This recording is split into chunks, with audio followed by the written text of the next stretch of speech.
Hello. What's going on, everybody? Jeffrey Bentley here, and I am starting my first video blog ever. So let's get started. First off, as you heard, my name is Jeffrey Bentley, and I have been around this earth for, a little over 30 years, but I've only been doing voice acting for about 3 years, and that's what this video blog is all about. Good old-fashioned voice acting. And before we even jump into that, I will start off by saying who I am, because you're looking at me going, who is this guy and why is he talking to me? Well, for starters, I have been acting, at least in musical theater, for 16 years, legitimate theater for 11, film for 7, and voice acting for 3. It'll be 3 years since I started voice acting, uh, coming up on August 1st. So that's pretty cool. But if you want to go even further back, I have been a fan of voice acting even before I knew what it was, since I was a little kid. And all of you can relate, I'm sure, to good old-fashioned Bugs Bunny. We have a Looney Tunes blanket back here, with all the classic characters voiced by, all the male characters were voiced by one guy, good old Mel Blanc. And, talk about an inspiration to all of us, especially who are getting into animation and doing, a fantastic job creating new characters every day for, the young audiences and still young at heart, like myself. Oh, and for those of you who are trying to look at my t-shirt, good old Luke Skywalker crossover with the Black Knight from Monty Python. 'Tis but a scratch. Hope you all are enjoying that. But that's the kind of guy I am. And moving forward, let's see, what else are we going to talk about today? Yes. So, with that in mind, voice acting is an art that I've always wanted to get into, and I have super enjoyed it for a very long time. And the first thing that I'm going to talk about, well, also, to start off, to show you that I'm a real person, I'm not going to do any fancy graphics or anything. I'm not going to go into like slideshows or whatever. I just wanted to show you that, after years and years, hey, I've made a name for myself. Jeffrey B, that's me, the voice full of character. Here it comes and there it goes. Okay. Moving on. What we're going to talk about today is finding your niche. And a lot of people, a lot of people out there are going, well, what's a niche and what do I do with it? Well, for starters, I looked up the definition of a niche, and it goes into a comfortable or suitable position in life or employment. So when people say you found your niche, you found a comfort zone that you're willing to get paid for. A niche is basically anything you would do for free, but you still want to get paid for it. And I've been doing it for free for, gosh, over 25 years, because you start off mimicking people, you start off doing voices, like I said, with Looney Tunes and everything, and then there's Disney, then there's, going way back, MGM, Hanna-Barbera, uh, gosh, there's so much other stuff that you don't even think about, like the Don Bluth movies, and Don Bluth, who did like, let me see, Troll in Central Park, and All Dogs Go to Heaven, and there's so much, but we can talk about that later. But today is the niche.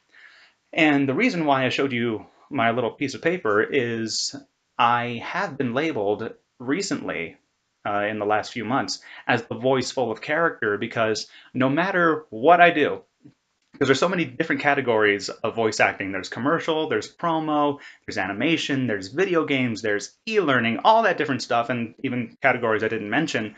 But I have been consistently asked to do a character voice, whether it's commercial or not, you know, and I I don't know if I should accept that as a compliment, saying that, hey, can you do the Mad Hatter for this one, or can you do Goofy for this one? And but it's usually commercial work. I even did a phone message one time as the Godfather because I was asked to, and I'm just like, I don't know if I should accept that as a compliment because people don't want to hear my real voice or what. But no, I really do appreciate my job now. This is my job, and like I said, I've been doing it for free for years, and now I'm actually uh, am getting paid for something that I used to do for free, and now it's just it's not overwhelming. It's just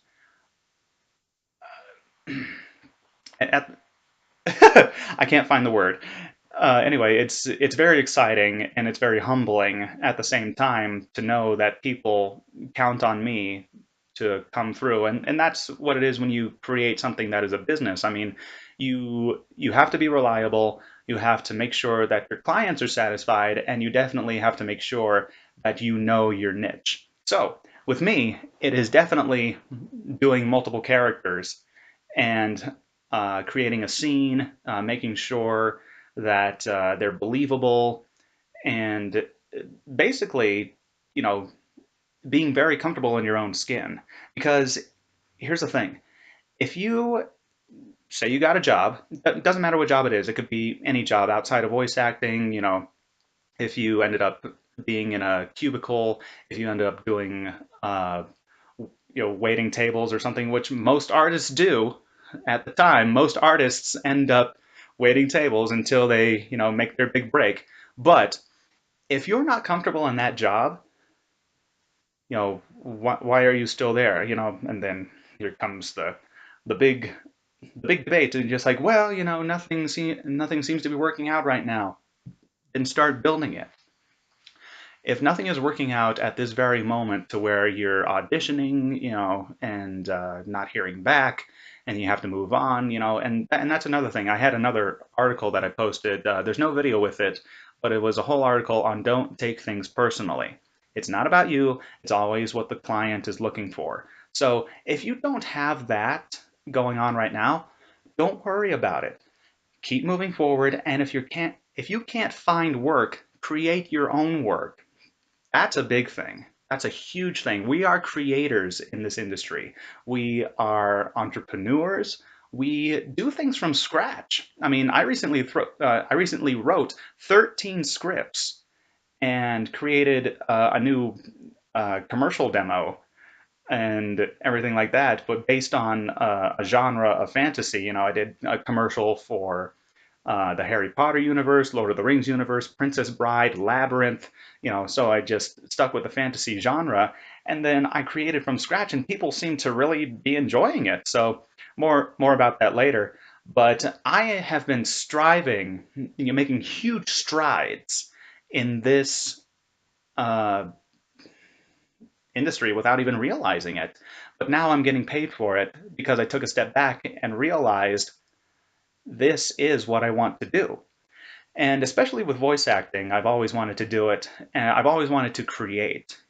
First I wanted to be a cartoonist, and then I wanted to be an animator.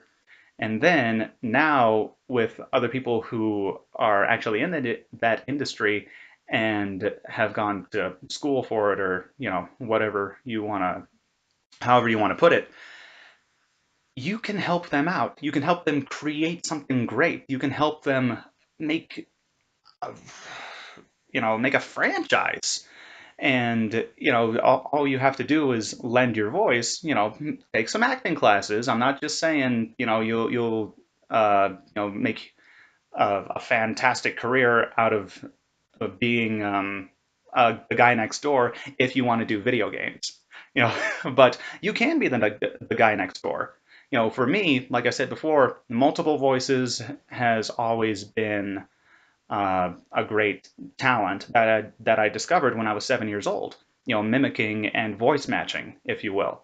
But there's people who live off of their own voice, just one single voice. I mean, for example, we know how James Earl Jones sounds like. We know what Morgan Freeman sounds like. We know what Patrick Stewart sounds like. Michael Caine, even George Clooney, does some car commercials and everything like that. But before that, they you know, they just liked to read books, or people said, boy, you have a great voice and everything. But I will say right now, you do need to find your niche and then roll with it. And when I found out that people would hire me to be someone else's voice besides my own, I grabbed onto it and I haven't stopped since. So that's the biggest thing. When you are getting into a business of your own, you need to grab onto it. You need to hone in on what's working. If something's not working, you need to just let it go.